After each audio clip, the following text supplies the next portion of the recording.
When I was a little boy, I was a connoisseur of opera music. I had some cultural tastes and a somewhat precociously advanced ear for that sort of music. I learned it by listening carefully to the radio. This, of course, was the days before television, and I remember the first piece of opera music that I learned to love was the William Tell Overture, because it introduced my favorite radio program, The Lone Ranger. Do you remember that? That was my initiation into opera music, although I heard some on Our Gal Sunday and some of the soap operas that were on in the afternoon. But I used to love The Lone Ranger. And in the cold winter nights back in Pittsburgh, we had these heat registers at various places around the house, and one of them was on the step between the living room and the den, and I used to curl up in a ball in front of that heat register while it was cold outside and sort of cuddle with my dog that was a fat, overgrown dachshund named Soldier, because I got him in the middle of World War II, and Soldier and I used to listen to the adventures of the Lone Ranger and Jack Armstrong and Hop Harrigan and Captain Midnight and all of the rest. And the thing that was so neat about those radio programs was that you couldn't see anything but the radio dial. But you could only listen to the story with your ears. But as I would listen to these adventures, I would imagine in my mind's eye what all of these characters would look like and what the action scenes would be like if I could really see them with my eyes. Because I grew up in an era where our entertainment was through audio and not video. And I'll never forget the first time I watched an actual broadcast television program when I was a teenager and saw the magic mirror. The Dumont Television Network, WDTV, Channel 2 in Pittsburgh, showed people that were miles and miles away that I could actually see by looking at that magic screen. And I didn't understand at that moment that all of civilization was going through a profound change that would affect life in ways that I could never anticipate with the advent of television. Right now, I'm standing before this group, and we are doing this lecture in the confines of a broadcast television studio in Orlando, Florida, Channel 6, in a room perhaps right over here next to me. They're getting ready for the 6 o'clock news. And there's a control booth in the next hall down the way a little piece, and there are all kinds of monitors and sophisticated equipment. And I'm standing now in what looks like a lovely, warm room, but it's all fake. These walls here aren't real walls. I could just push them hard and they'd fall over. The clock over here, we have to make all kinds of gyrations to give you the image of reality. And before I came in here a few moments ago, I had to go through the onerous process of having some very beautiful woman sit there and apply makeup to my face to hide the blemishes, the warts, the moles, the creases that come with age. And so that the R.C. Sproul that you're looking at now on television is someone who's been created by all of these technicians. And after every lecture, they come in here and tell me, straighten out your sleeve, straighten out your tie. See, they hide the wires. They tape them in my coat. Because with the advent of television, people are now responding to impressions. And philosophers have said about this that we're now living in an age of impressions where accurate perception of reality is not what is important. It's the impression that is communicated. It is the image that is presented that matters. And what this has done, ladies and gentlemen, has provoked a crisis of unprecedented magnitude regarding probably the most fundamental of all human intellectual questions, the question of the nature of truth itself.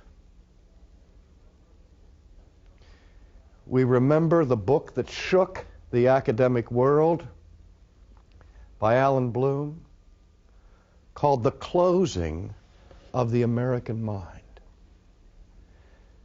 And as an analyst of culture, Professor Bloom opened this book by making the statement that 90-some% of people who come into college as entering freshmen today, that it is safe to assume that when they arrive on the campus, they come to this initiation to higher education already convinced of and committed to the relativity of truth. 90-some% of students who graduate from high school, who enter the halls of learning, come to the university already persuaded that truth is relative, that there is no such thing as objective reality.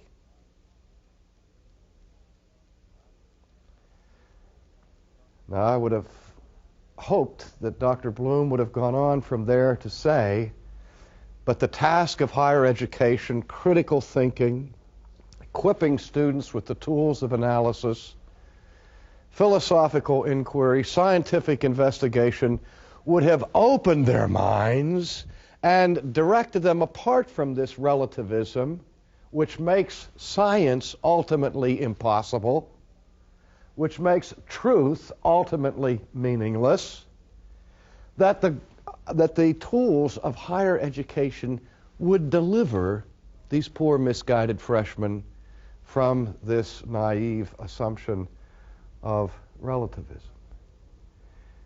Instead, what Dr. Bloom announced was that 4 years of higher education today simply confirms in the minds of the freshmen that there's no such thing as objective truth. Only impressions, only images,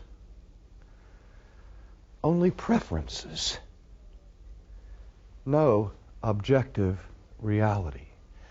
And so then he articulates the meaning of the book, The Closing of the American Mind. That to which the American mind has become closed, ladies and gentlemen, is truth. Truth in any objective sense. I remember during the life and ministry of Francis Schaeffer, that Schaeffer made popular a phrase that he used frequently when he referred to what he called true truth. Now, isn't that the silliest thing you've ever heard of? What is true truth? True truth. When somebody speaks of true truth, it sounds like somebody talking about beautiful beauty, or lovely loveliness, or ugly ugliness. True truth or false falsehood, that's what we call in language a redundancy, a tautology, where there's nothing added, no synthesis, no new knowledge added to the original terms by the modifiers or the qualifiers. True truth? Did the man stutter? No. What he was trying to do with that odd way of speaking was to say, in our culture today, we have a war going on between two different views of truth. The majority view is that truth is what I want it to be. Truth is relative. Truth is, again, a matter of image or a perception. As opposed to those who believe, no, something is either real or it isn't. Schaeffer meant by true truth, objective truth, objective reality. He was trying to resurrect, if you will, a classic concept of truth called the correspondence theory of truth. John Locke made this famous, of course, in the rise of British empiricism, but it has its roots far earlier than Locke and his ideas. The correspondence theory of truth, in its simplest expression, simply says this, and we can all understand it, that truth is that which corresponds to reality. Therefore, to tell the truth would be to tell it like what? It is. That there is an isness. Not just a seemness, but an isness. And to tell it like it is to tell it as reality determines it. The correspondence theory, truth is that which corresponds to reality. But the problem with that theory is this. Not everybody agrees what reality is. I once saw a program where F. Lee Bailey had a television show, and he was demonstrating some of the problems that courtroom lawyers have in determining the truth of one's guilt or innocence in a trial. And he talked about the way evidence is presented in the courtroom and how important in American jurisprudence has been eyewitness testimony.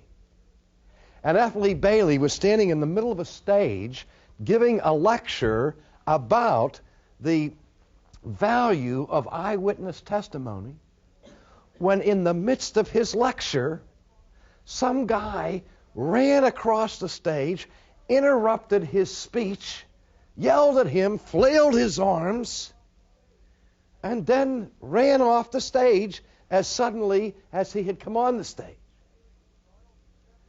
And F. Lee Bailey was startled, and he stepped back from the podium, and he stopped, and he said, "Let me forget my speech for a moment," took a microphone and began to interview people in the audience and said, "Did you see what happened?" "Well, yeah, we were watching the whole thing." And he began to interview them. And he interviewed like 5 people, and all 5 of them said that this man came in and hit F. Lee Bailey and ran off. And then, to make his point, F. Lee Bailey had the programmers show the video tape and rerun of what actually had happened. And the man never came within 2 feet of slapping F. Lee Bailey. He waved his arms, but he didn't hit him. But eyewitnesses right there at the very moment, not after their memories were dimmed or influenced by the passing of time, at that very moment, all 5 of the eyewitness testimonies were wrong. What they perceived did not really happen. So their testimony did not correspond to reality.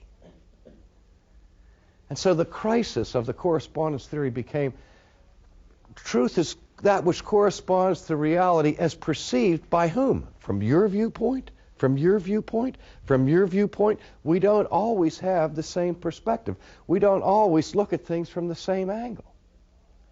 So ultimately, from a Christian perspective, the correspondence theory of truth was modified to say this: the truth is that which corresponds to reality as it is perceived by God. Because God sees reality in its fullest measure from the perfect perspective, the depth dimension as well as the surface. All things are known to Him. But the point I come to is this: that from the perspective of one who is omniscient, there is such a thing as objective reality. And in fact, our eternal destinies will be determined by God's perception of reality. The reality and the truth about me. And the reality and the truth about you. I can do everything I want to hide my blemishes when I stand before Almighty God. But there's nothing that I can do to present an image that will stop the penetrating glance of his analysis. He will see past the image. He will see past the impression and get to the truth of the matter of me as a person and also of you. That's why Jesus warns that in the final analysis, all truth, reality, that which is hidden, that which is done in secret, that which is distorted, everything that is now hidden and concealed will be made manifest. That's frightening, isn't it? I talked to a student a few years ago on a college campus who we were speaking about the character of God, and this student said to me, "Well, I don't believe in the existence of God." She said, "For me, the idea of God is meaningless. I don't get any excitement out of thinking about God. I don't go to church. I don't read the Bible. I don't pray. I don't do any of those things. So for me, there is no God. But I don't have any quarrel with you, Dr. Sproul. If you believe in God, and if it's meaningful to you, if you enjoy praying and singing hymns and going to church while I'm playing golf on Sunday morning, if you enjoy those things, and it means something to your personal life, then for you, God is real. For me, God is not real. It's all relative. If the idea of God turns you on, then for you, God is true. If it's meaningless to me, then God is not true." I said, "I don't think you understand what I'm talking about." She says, "Why?" I said, "I'm not talking about a God who passes in and out of being according to my pleasure or according to your whim. I'm talking about a God who exists objectively. I'm talking about a God who exists whether I believe in him or not. I'm talking about a God who exists whether you believe in him or not." Don't you see what I'm talking about? I'm trying to get at the question of reality. I'm not interested in impressions here. I'm not interested in preferences. I want to get to the truth. Is there a God or isn't there?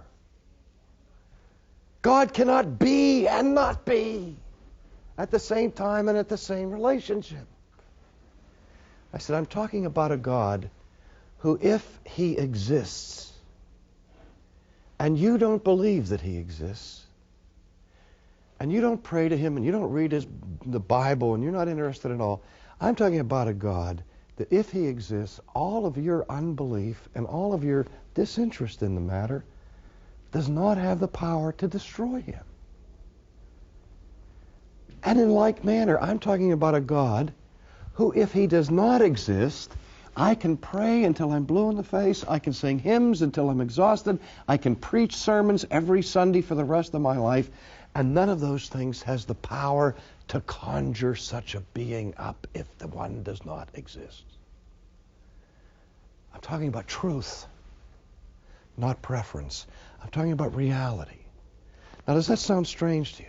If you're one of those 90-some% who are already convinced that truth is relative, let me say to you, you don't believe that. Bloom's wrong. Bloom's dealing with an impression here. Bloom is saying, when I quiz these students and when I examine these students, they're telling me that they believe in the relativity of truth. No, Dr. Bloom. They're saying that they believe in the relativity of truth when it suits them to believe in the relativity of truth. A person can't survive on this planet and believe in the relativity of truth. A person can't live for 15 minutes on this planet and believe in the relativity of truth. That kind of a person is a person we lock up for their own safety in an insane asylum because they've lost their minds. They're not just confused in their mind. They've lost their mind. They're stark, raving mad. You believe in the correspondence theory of truth every time you drive up to a traffic light and you look at the intersection. And you see this great big semi coming down the highway, 75 miles an hour. And you're saying, I'm having an impression of a fast-moving car that if I pull out a truck, if I pull out in front of it, I'm going to be obliterated and knocked to smithereens. But I prefer, not that it's all relative, I'll just proceed. Oh, no. All of a sudden, you're committed to objective truth because your life depends on it.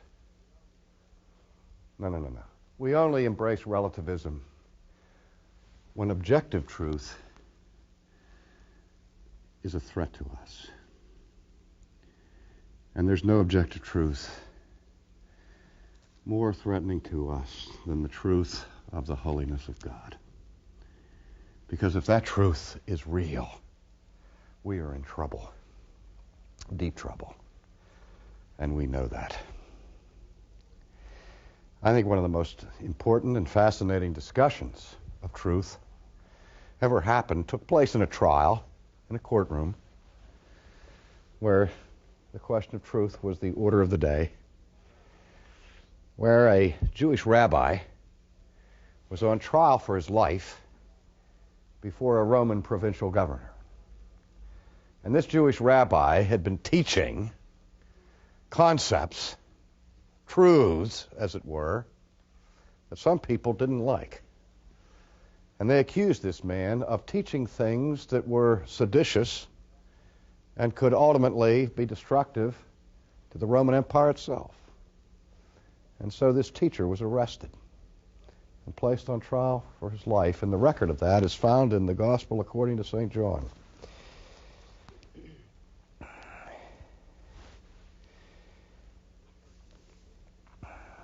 Verse 33 of the 18th chapter of John's Gospel, we read this summation of matters during the trial. Pilate, therefore, entered again into the praetorium, and he summoned Jesus, and he said to him, "You are the king of the Jews?" Now let's stop right there. Pilate, as it were, is saying, I'm getting this impression from the charges that are brought against you and the scuttlebutt I'm picking up from the multitudes and the crowds here that have been screaming your name for a week, that you're some kind of king.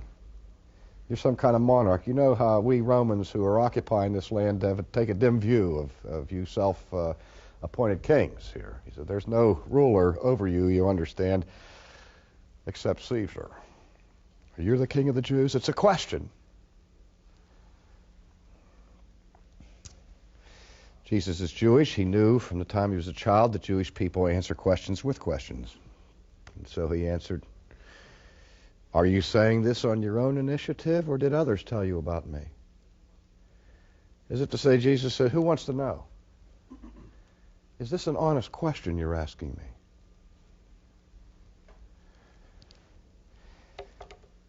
Let me just make a parenthetic statement here.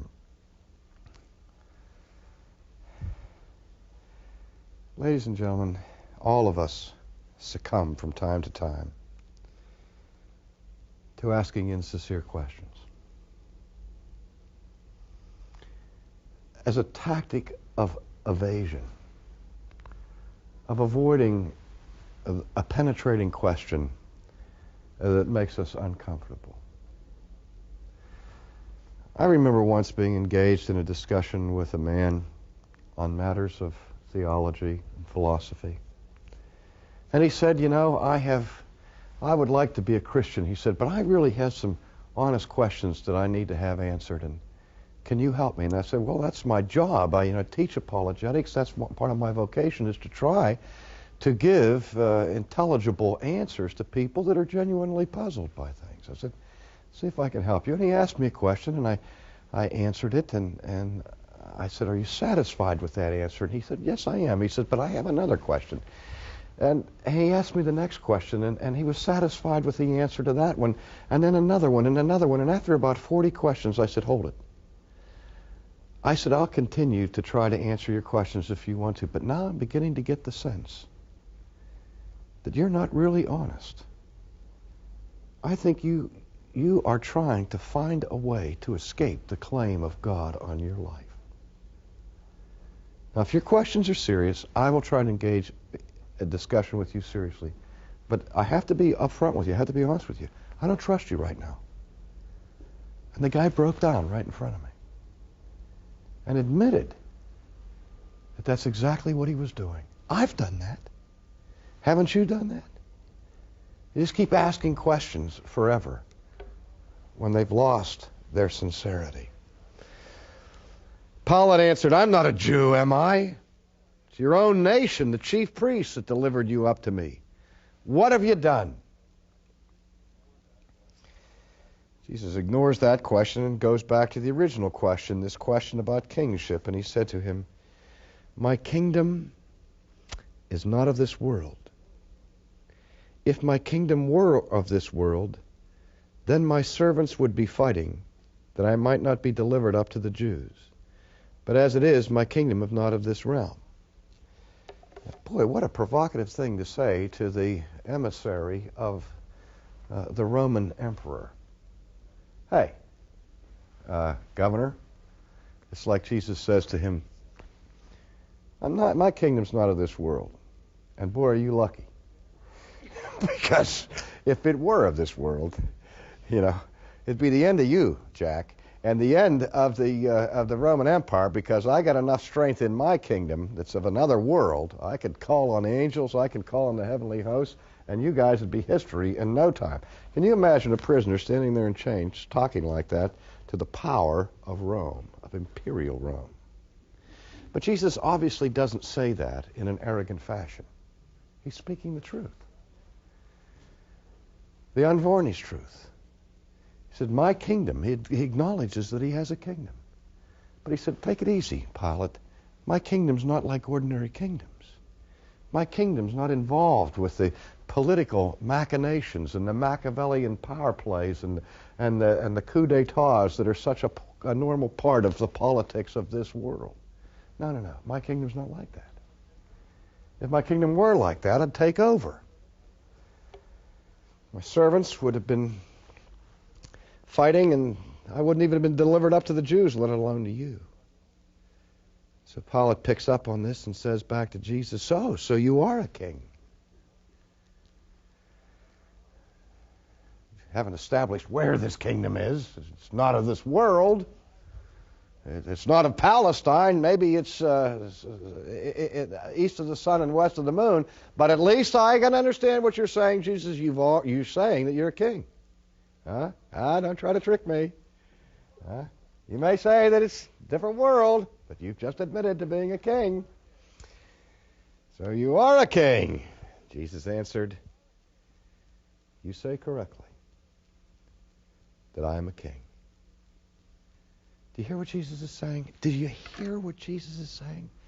Jesus is saying, in this trial for his life, under oath, this man who would be the last person in human history to commit perjury, he is saying to Rome, I am a king. That's the truth. I am a king.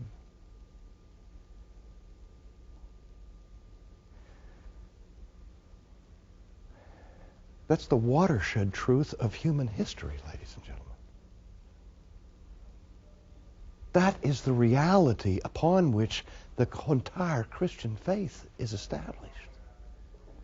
The affirmation that Jesus Christ is King. And he's not just king for a day. And he's not just made up to look like a king, to give the impression of the king, to have an image of kingship.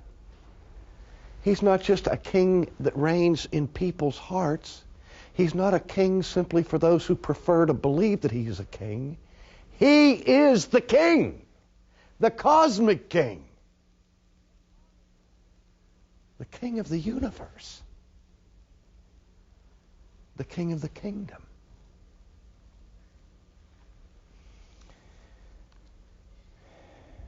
And that's the objective truth upon which my life stands or falls. and upon which your life will stand or fall. You say correctly that I am a king. Now listen to what Jesus says to the man. He says, for this I have been born, and for this I have come into the world, to bear witness to the truth. You know, have you ever been engaged in any activity and somebody comes up to you, taps you on the shoulder and say, what are you doing? What are you all about? What are you up to? We can leave it to people to guess what we're all about. But if they really want to know what's motivating us and what's driving us, the best source that they can learn that from is ourselves. You know, I can remember when I was in junior high school, we had a guest speaker come to our youth group, and it was a black woman. And this woman came, and she gave a speech to us, and the whole group to whom she was speaking was white. Everybody was white. And this woman, who was a woman of great dignity and obviously highly intelligent, educated, and sophisticated, and in a gentle way, she admonished us. She said, friends, she said, I want to explain something to you about my people. My people are usually referred to by your people as colored people. And that hurts us. We're not colored. You know, it's not like we're a group of people that are painted orange or red or chartreuse or purple or anything like that. We are not colored people. And it is an insult to us to be called colored people. And then she said, how do you like it when somebody forgets your name? How do you like it when somebody mispronounces your name? And I thought, whoa. When somebody calls me Sproul, it's like somebody taking their fingernails on a chalkboard, you know, goes up and down my spine. And I say, people, call me Sproul, I growl. My name is Sproul, it rhymes with soul. Is that hard to remember? I hate to have my name mispronounced. And I think, man, this must really be an indictment of my pride that I get bent out of shape when somebody so overlooks my significance that they don't have the decent courtesy to find out how to say my name. She said, nobody likes that. And she said, every human being should be called what they want to be called. And then she went on to say, we prefer to be called Negroes. And so I said, okay, from this day forth, I'm never going to refer to Negroes as colored people. They're not colored people. They don't want to be called colored people. I'm not going to be insulting to them. You know, and so I disciplined myself to say Negro. And then the next thing I knew, that was not the preferred thing. It then became black or Afro-American or whatever. And I don't care if it changes again next week. The principle doesn't change. That people should be called by what they want to be called. See? Lest we insult their dignity and just simply let our own prejudice determine these things. Now, Jesus said, I want to tell you how you should understand me. I can say, well, I think Jesus came into this world for this reason or for that reason. But if we want to get at the truth, and if we want to respect him just as I wanted to respect that woman and listen to what she wanted to hear, you say, okay, Jesus, you tell me what you're all about. What do you want to be called? How do you want to be known? What is the understanding you have of your mission and your vocation? What are you all about? And how do you answer the question? Here's why I came to the world, Jesus said. I came to the world to bear witness to the truth. That's what I'm about. And then he adds to that something unbelievable. Listen to what Jesus said. Please listen to this. And everyone who is of the truth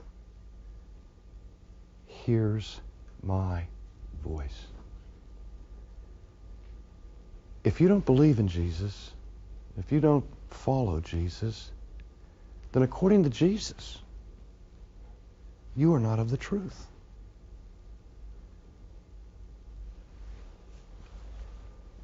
You may say, hey, wait a minute, don't play games like that. I don't believe that Jesus is true. I don't believe that he is the truth. I understand that, but be careful here.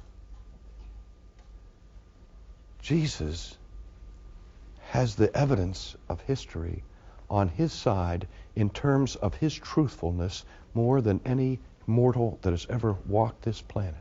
Be careful before you call him a liar. And I just want you to understand this much at this point, according to his judgment, that if you are of the truth, you will hear him. Because he bears witness to the truth. You know what he said earlier about this? He said to his disciples, when they were confused and wanted to know the way, in fact, he said, I am the way. You know, they said, what is the way? How can we know the way? And Jesus said, I am the way. I am the truth. I am the life. I'm sometimes amused, although it's a shallow humor. When I hear people say things like this to me, they'll say, well, you know, I don't believe in Jesus as the Son of God, and I don't believe in all that stuff, but I think he was a wonderful teacher, and I think he was a great prophet, and I certainly admire him and respect him. And I want to say, how in the world? What are you thinking about? How can you possibly admire and respect a man if you don't believe the central message that he teaches? I listen to people all the time who are non-Christians, and they come to me and they laugh at me when they find out I'm a preacher or a teacher, a Christian. They say, oh, are you like those guys on television? You know. And they have this view of televangelism that's scandalous, that's cheap, that's superficial, and all of those things that everybody's reacting to in the culture. And I said, wait a minute, I'm a teacher, but what would you think if I came on my program on television as a teacher and I said this? Now look, ladies and gentlemen, today I'm going to teach you the truth, the whole truth and nothing but the truth, because I never say anything that's not the truth. Every word that comes out of my mouth is the truth. In fact, I am so closely connected with the truth that it would be true to say, I am the truth. Now, no televangelist has gone that far. I've seen guys make claims that were so outrageous on television. You reach across the airways, you touch the front of your television screen, and we'll touch hands in the Holy Spirit. You know, and they'll give you all this stuff, or you send in a donation to me, and I promise you God's going to bless it 10 times over, and all this magic that they promise you on television. No wonder the world is laughing. But I've yet to see one of them stand up there and say, I am the truth. And if some teacher or preacher on television stood up there and said that to the world, I am the truth, I can't think of any intelligent person walking away from that saying, well, I certainly don't believe that he's the truth, but he's a great teacher. He's a great prophet. And yet that's what we say about Jesus. If Jesus is not the Son of God, then he is the worst of all possible false prophets. Isn't he? Because he claimed to be the incarnation of truth itself. And here, before the authorities of Rome, he is saying, Pilate, here's what my kingdom's about. Here's what I'm about. I came to bear witness to the truth. And anyone who is of the truth hears my voice. And the implication is, Pilate, are you really concerned about truth? Well, what's the next question in a Pilate's mouth? What is truth, Pilate One of the limitations of any information that comes to us on the written page, sort of like the limitation that I mentioned earlier on in this lecture about radio. I couldn't see what I was imagining. When I read an account of something that takes place in history, I can't hear it. I can't see it. I'm just responding to words about it. And in this case, in this narrative, John has recorded the statement that Pilate makes, but he doesn't give me any visual description of the contours of Pilate's face, the modulation of Pilate's voice. How did he say this? How did he say what is truth? Was this one moment in Pilate's life where he was brought to cold sobriety? We know that his wife had been troubled by a dream. This man who was simply concerned about politics, who would sell his mother to quiet the mob, we know that what kind of character Pontius Pilate was. But did he have one tiny moment of morality when he's stopped in his tracks by Christ and he looks at him and he said, I've spent my whole life as a relativist. I spent my whole life dealing with images and impressions and fakery and politics and all that kind of stuff. You know, I don't even know what truth is anymore. Tell me, what is the truth? Maybe that's how he said it. Or maybe it was ridicule. Truth? What's that? What's truth? The braggadocio of the pseudo-intellectual who tries to be recognized as being intelligent because he's cynical. It's the cheapest form of pseudo-intellectualism in the world, cynicism. Anybody can be a cynic. Anybody can say, what is truth? And not really care about what is truth. The irony is that when Pilate was asking the question, what is truth? The very incarnation of truth was standing right in front of his eyes. And he missed it. Completely missed it. Well, no. He didn't completely miss it. Because look what he said. And when he had said this, he went out again to the Jews. And he said to them, I find no guilt in him. The judge has delivered his verdict. I can find no fault in him. Truer words were never spoken. For once in his life, Pontius Pilate spoke the truth. Pontius Pilate bore witness to the truth. This was not a political judgment of expediency. Pilate had desperately tried to find some fault in Jesus so that he could salve his own conscience by feeding Jesus to this hungry mob. But after the interrogation, he couldn't find anything wrong. Maybe he didn't look hard enough. The reason why he couldn't find any fault in Jesus is because there wasn't any fault in Jesus. There wasn't any guilt to be found because for the first time in his life, the governor had in front of him a prisoner in chains on trial for his life who was sinless.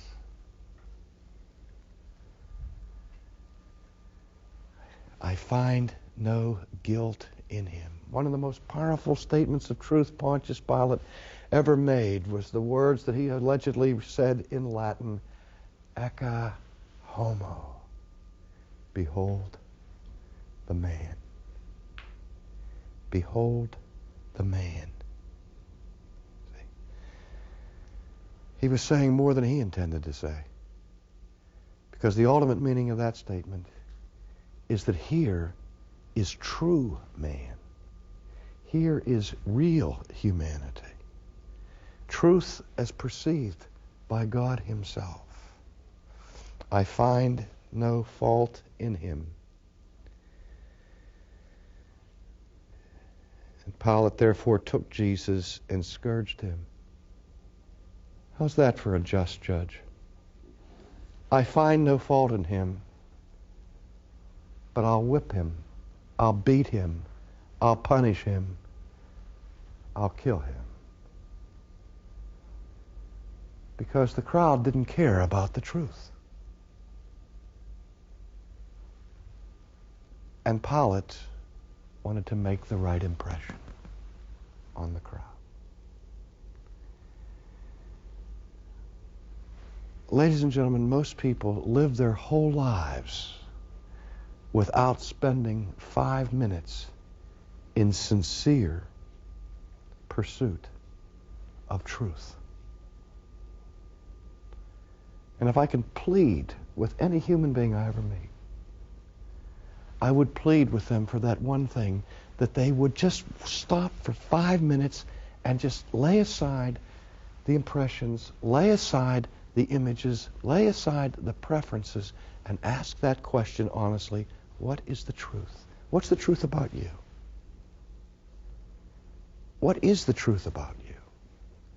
And what is the truth about God?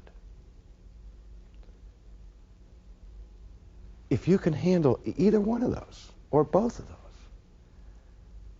then you will be of the truth, and you will hear his voice, and you will run to learn from him who is the truth, who speaks the truth,